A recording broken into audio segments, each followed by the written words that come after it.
Hello, I'm Maciej Mikos and you're watching World Talks. Ukraine President's visit to Berlin has brought another military aid deal, this time amounting to 5 billion euros. However, the breakthrough concerning the use of German long-range Taurus missiles against Russia did not happen, and it seems that Chancellor Merz may be facing too much of an opposition within the ruling coalition to force his idea through.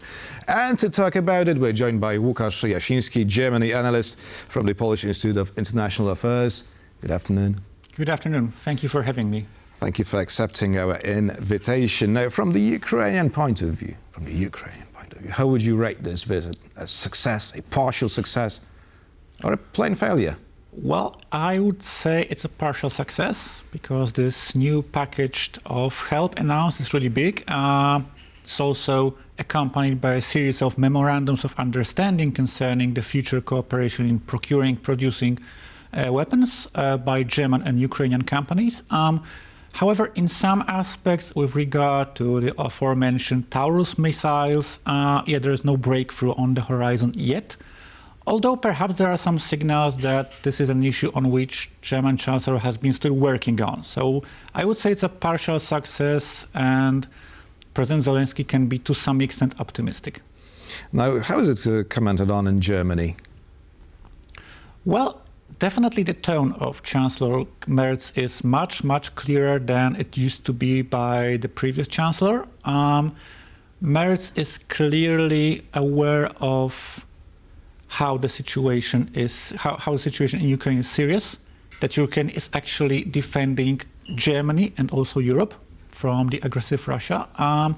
However, still the problem is that Merz, although he personally is willing to send Taurus missiles to focus on this whatever it takes approach in regard to helping Ukraine, he still needs to face some resentment and some opposition from the SPD, part of the Social Democratic Party, especially this left wing of the Social Democrats, who still are very prone to the Russian threats of escalating the conflict and so on. So to some extent, it is also this German stance has been evolving, but still, from the point of view of Chancellor, we can say that it's a little bit of a stalemate within the coalition itself. Now, is Berlin really taking seriously Russian threats that it would become a part of, side of the conflict in Ukraine if it was to deliver Taurus missiles to Ukraine? Well, I suppose that the politicians, that main decision makers, are aware that it's part of a psychological game. However, Kremlin still has some reasons to perceiving Germany as this weaker point among the coalition of willing, because for a big part of German society, especially those who are affiliated with the SPD, with tradition of German pacifism and so on, still even a vague vision of future confrontation with Russia can be something unbearable and unthinkable. So from this point of view, Russia will still play this game of escalating, of these red lines that are not to be crossed and so on and so on.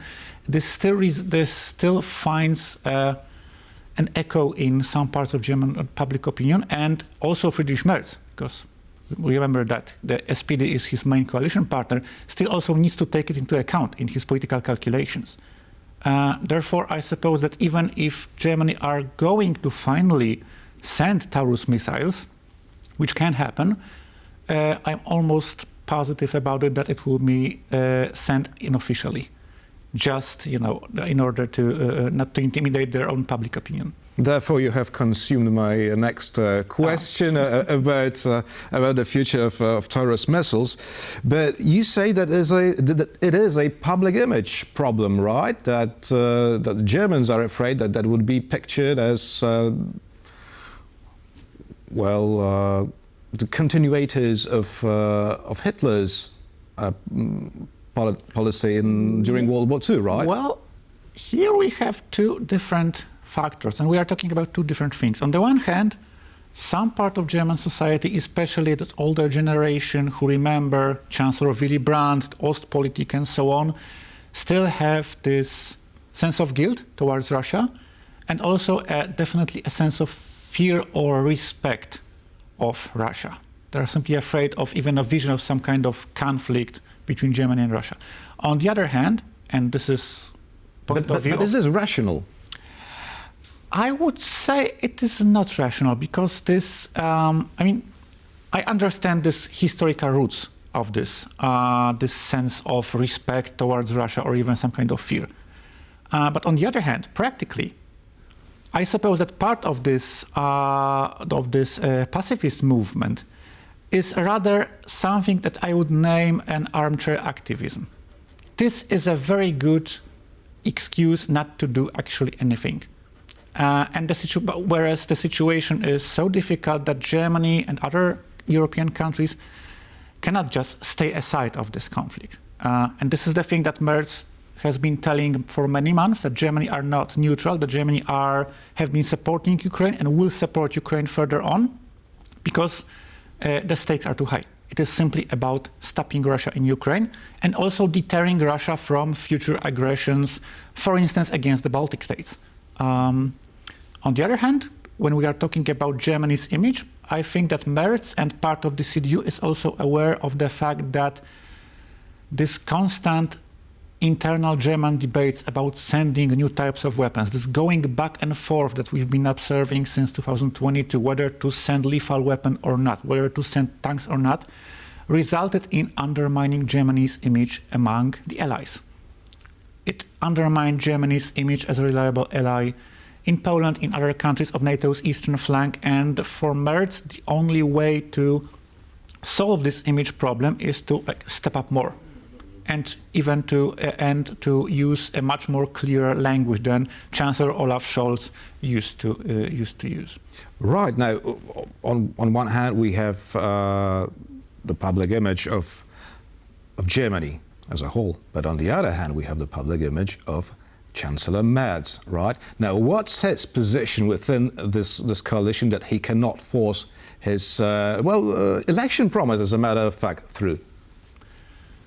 Well, this is a paradox. We have a new government, but the government that has, from the very beginning, quite a small credit of trust among the public opinion. According to opinion polls, the majority shares the opinion that this government will not be making much better than the previous one that collapsed in November last year. Also, when it comes to personal popularity of Merz, he's a chancellor, he's the figure number one in Germany, but still he's on the 9th place among the most accepted or liked German politicians. He's far, far way behind Minister of Defense Boris Pistorius, Prime Minister of North Rhine-Westphalian Henrik Wüst from CDU and so on. So he's not such a popular figure. How to explain it? Because there's a wide mistrust towards Merz, that he's not fit for the office, for instance. The answer is, quite simple, I think. On the one hand, never before, he's the first chancellor that does not have any political experience when it comes to governing. If we would flick through the whole biographies of all the chancellors, starting from Chancellor Adenauer to Scholz, we would state that they were either ministers on federal level or prime ministers of lands. Yeah. With Merz, the situation is quite different. He had a totally different political career with ups and downs. He made a political comeback after 10 years of working for big companies. But he has not governed anything so far. So this is the reason number one. The reason number two is that he's perceived by the part of public opinion like a politician from the 1990s, with a very traditional view when it comes to gender issues, the role of women. Also partly to economy, because he's a very outspoken neoliberal. He has a very outspoken neoliberal approach when it comes to economy. And on the third issue that undermines his image is the fact that he is actually a billionaire, and he's been working for about a decade for a series of companies like AXA, Commerzbank, BlackRock. Therefore, his critics often said that he's more like a lobbyist who pretends to be a politician than actually a politician. Which has a long-lived tradition in Germany, by the way. Well, that's right. It's nothing new. Right. Now, I'd like to ask you about the deal signed yesterday in Berlin. Now, will Germans actually be attempting to build Taurus missiles in Ukraine, or would they rather invest in, the Ukrainian domestic military industry? Well, I suppose that the answer is both, to be honest. It is taking into account this political stalemate within the coalition when it comes to Taurus. It seems to be some kind of circumventing the SPD, so the Social Democrats. Yes, so sending Taurus missiles, some components or parts to the Ukraine when Ukrainians will be able to on the assembly lines put them together and produce Taurus missiles or some kind of equivalent of Taurus missiles by themselves. Definitely, in the wide perspective, there has been a very big interest of German companies, like Rheinmetall, for instance, to cooperate with Ukrainians, and also to cooperate not only when it comes to production, but also in change of experiences. We know that Ukrainians are able to produce numerous types of weapons, drones. I even heard about some kind of experience with lasers and so on. So they are actually capable of producing big amounts of quite technically sophisticated weapons.